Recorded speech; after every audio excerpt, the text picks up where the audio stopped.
But now that I'm done with all this, I'm finally ready to put this game and the hate behind me and talk about literally anything else. Just when I think I'm done talking about GTA 3, they pull this crap. Alright, fine. Let's do this. So as many of you have probably heard, Rockstar Games recently released a massive update for the Definitive Edition. And by recently, I mean who knows how many fucking months ago, because I'm a busy fucking man and don't want to play GTA 3 anymore.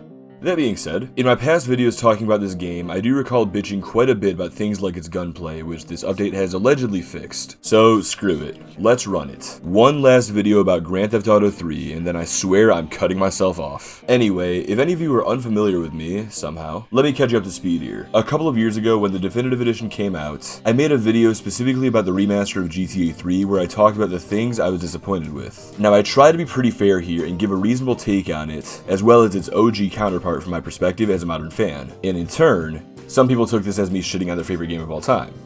Alright, so then a couple years later, I doubled down and talked real shit about the original game in my video comparing it to Liberty City Stories. And then I tripled down another year later when I just stopped giving a fuck and tore the game to shreds. But today, well, today's a new day, because today, I'm not here to rip GTA 3 a new asshole. I'm here to rip it too. No, I'm just kidding. I'm here to rip up the Definitive Edition for the disgraceful piece of trash it apparently still is after 3.5 years. You know, since I finally decided to replay it over on Twitch for the first time since it released. Twitch.tv/DougTheDog6, by the way. In this video, I'm going to talk about Grand Theft Auto 3, the Definitive Edition. Specifically, I'll be going over these new improvements the game has introduced over the past few years, some of the improvements it just has over its original counterparts, as well as what it failed to fix and what it did worse. In short, GTA 3's Definitive Edition still sucks ass in the year 2025, and over the next however many minutes this video ends up being, I'm gonna tell you why.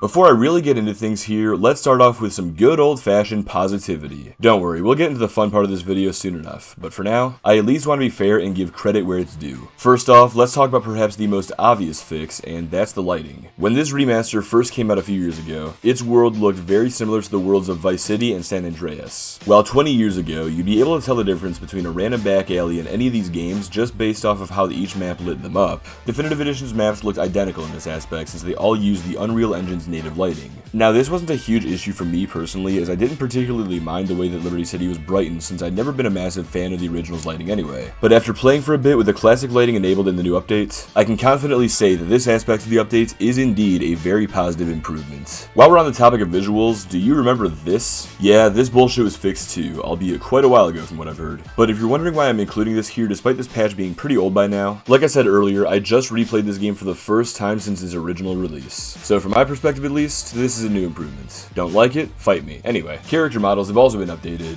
Well, somewhat, I guess. This was a pretty controversial issue when this remaster originally came out, since Grove Street Games just beat the shit out of some of these guys with the ugly stick, with the most egregious examples for GTA 3 being pointed out in the thumbnail I made for my video back then. But I'll at least say that Catalina's model seems to have received a significant enough update to where she's not disgustingly ugly anymore. Just regular ugly now. As for Asuka, well, at least she's not cross-eyed anymore. Yeah, I'm really grasping at straws for improvements, ain't I? God, I don't even think I need to get into the bad. I'm sure you guys can already tell this version still just fucking sucks. That being said, however, there's still at least a couple more improvements that I want to draw attention to real quick. First off, in the Definitive Edition, each game has an autosave function and a checkpoint system, though an extremely bare bones one at that. Yes, while the checkpoint system I speak of is literally just an option to restart the mission whenever you fail one, and doesn't contain any actual checkpoints, it's still a massive improvement over dying to some bullshit, spending 20 minutes at ammunition buying your guns back because gun shops still suck in this game, and then dying to that same bullshit again. Instead, if you fuck up, you can just press a magic little button to go back in time and continue fucking up with the convenience of being a modern American man. Then as for the autosaves, it's just nice not having to go back to your safe house to save after every mission out of fear of losing progress. I mean, I still go back to my safe house in these games to manual save at the end of my session anyway, because I'm a gentleman, but that's besides the point. While we're on the topic of quality of life improvements, let's talk about a couple of features from future games that the Definitive Edition added in here. First off, weapon wheels and radio wheels. Now, I'm sure that that these are probably pretty cool, but since I prefer to play these games with classic controls because, you know, still a gentleman, I don't exactly have access to them. Well, actually, that's not true. Upon literally just now checking to see if it's even possible, it turns out that you actually can access these wheels if you hold down one of the buttons that cycles through your options. Literally speaking here, one of the buttons, as holding the other one doesn't do shit apparently. But again, this aforementioned gentleman doesn't use that crap. Bully for you if you do, but good luck playing that one without some patches of its own. Shitty puns aside, one more quality of life improvement I'll go over is the new run and gun mechanics. One gripe I've mentioned in my videos talking about GTA's 3 and Vice City was the fact that you're forced to remain stationary while shooting or aiming large weapons like assault rifles. Now I understand the balancing and realism and all that crap about keeping your character still while using a heavy gun, but my main issue here is the fact that you don't shoot it immediately after pressing the button to fire. Instead, there's this weird delay where your character has to get in position before he starts firing, which is something I wouldn't hate if it didn't leave you completely vulnerable to death. It felt like this issue was mostly fixed by the time San Andreas rolled around, but now that we have the technology to go back to these games and fix the past, Rockstar Games have finally done exactly that by giving you full mobility while shooting or aiming the AK-47, as well as full mobility while shooting the M16. Not aiming for this one though due to its first person aiming, but I'll still gladly take it. The only negative I can really associate with the run and gun mechanic though, is just the fact that it really didn't come in handy until I was already well through the story, since you don't unlock these heavier weapons until you're a decent chunk of the way through it. Combine that with the fact that I repeatedly forgot that running and gunning was even a thing now because I'm just so unused to it in GTA 3, and it's just not a thing that really came in handy all that often. Of course, this complaint is very much a personal one, and I don't expect you all to have the same issues as me here. But this mechanic being a thing was quite literally the only reason I even wanted to give the Definitive Edition another shot. So if it's gonna leave me as disappointed as I was about it, then god damn it, I'm gonna nitpick the hell out of it. The last thing I'll give a brief shout to is the mission escort service. In my first video talking about this remaster, I complained that this mission had a random bug that trucked with its fucks pathing at this specific point in his route. I wasn't sure at the time if this bug existed in the original PC or PS2 versions of GTA 3, but after I've confirmed its lack of existence in the former, and one of you did the same for the latter, I will now confirm that this bug is extinct in the Definitive Edition as well, guys. Yes, that's right, we can all finally sleep peacefully knowing that this random and inconsequential bug has been eradicated. And as we drift off into this tender slumber, let's continue to drift into nightmare territory as we move into the part of this video where I tear this shit apart.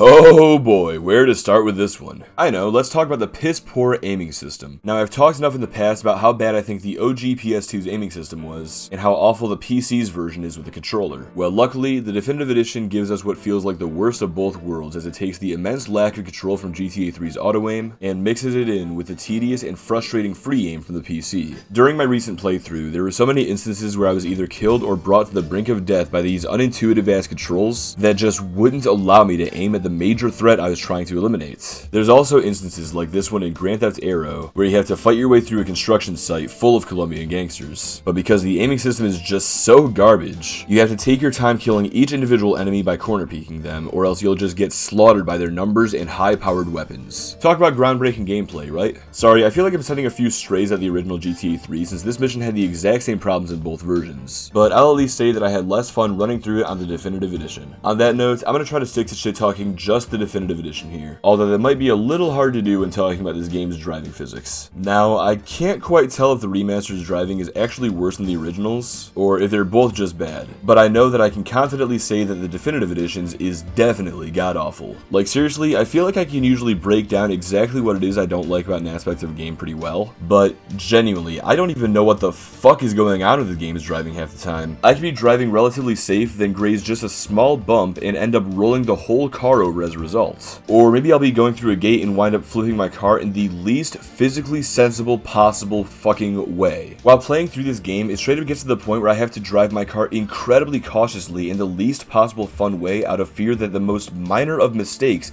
can very easily lead to my death. It's even more frustrating as well when you're at the end of an annoying mission, but just before you complete it, your car catches on fire, but since you're still in motion, you can't get out of it and you blow up. This is another issue I have with the original game, but I'm adding it in here because this is absolutely a thing that should have been dealt with in this remaster. After all, if Rockstar can add in quality of life updates like running and gunning that can straight up change the game, then they should absolutely be able to add in a script that allows you to jump out of a moving car like a San Andreas. But as bad as all the negatives I've gone over are, you can multiply multiply their effectiveness at worsening the experience of this remaster when you factor in what I believe is the most egregious downside to playing the Definitive Edition, and that is fucking input lag. How in the goddamn hell is a AAA studio going to sell remasters of 3 of their most iconic titles of all time for $60 and then have the fucking audacity to let them run so shittily that they have fucking input lag? And don't get it twisted, this isn't some barely noticeable nitpick of just a frame or two of lag. Based on my testing, this is at least a 1/6 of a second of lag, or about 10 or so frames on 60 FPS. That may not sound like a lot, but in a game where immediate inputs and reactions are key in surviving gunfights and navigating roads at high speeds, this amount of lag is crippling. And in case you might want to try to chalk this up to bad hardware or anything, I was running this on my Xbox Series X, aka the strongest console on the market outside of the PS5 Pro. So if this somehow isn't powerful enough to run a remaster of a 2001 game seamlessly, then there is a massive problem here, and it's not with the console. But speaking of problems, so far in this video about the Definitive Edition, we've talked about the good and we've talked about the bad. So now, let's finally move on to talk about the ugly.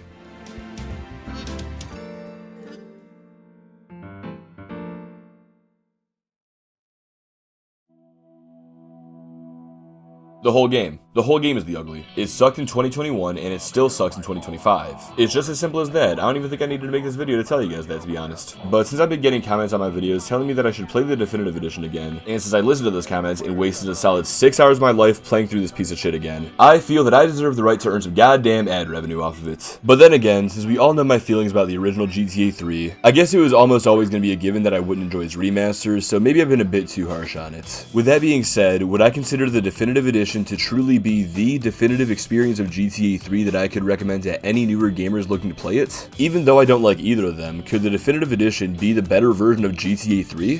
Fuck no. I'm telling you, if you ever do want to experience GTA 3 for what it truly is, just find a way to play the original. If you need the quality of life updates that the Definitive Edition provides, I'm sure you could at least find a way to mod them into the PC version. Or even if you'd rather run it pure vanilla, I still feel that you'll have a much better time running it on the OG than the DE. Granted, don't expect to have a great time because, well, you know, you're still playing GTA 3, but still. Actually, you know what? If you really are trying to play GTA 3 in 2025, maybe you should play the Definitive Edition because you're clearly already trying to torture yourself, so you may as well just go all in. Actually, again, maybe don't, because that would involve giving Rockstar money, whereas buying a copy of the original GTA 3 off of G2A wouldn't. I think. I don't know. Oh, also, for the record, this isn't an endorsement of buying things off of G2A. Buy that shit or get scammed at your own risk. Anyway, now that this is done and over with, I'm looking forward to actually, for real this time, moving on from GTA 3. Unless the Definitive Edition drops an update that literally delivers fucking crack to your actual house or something. In which case, I don't know, maybe you'll see something else related to it soon. But in the significantly more likely event that I don't talk about GTA 3 again in any real capacity for the next, I don't know, I guess 5 years if we're being optimistic, you can expect me to talk about quite literally anything else for the next while. Maybe even, I don't know, something not GTA related, cough cough. But that's another story for another time, so if you'd like to join me again for that another time, feel free to hit that subscribe button if you haven't already done so, and maybe you'll get notified when that another time comes. Or if you're already subscribed, then I invite you to walk into this public restroom where I've arranged for this violent stranger to do some nice things to you between the stalls. Other than that, if you liked this video, then like the video. If you didn't like it, I'll give you one more chance to like it before I sentence you to 20 years of GTA 3 Definitive Edition. Oh, and if you really enjoyed this video, you can be a real pal and share it with a friend. I guess I'll plug channel memberships too, but I ain't gonna be a dick about that one. Alright, I think I've covered all my bases. Thanks everybody for watching, and until next time, this is your boy Dog6, and I am signing off. Take it easy, guys, and have a happy Saturday.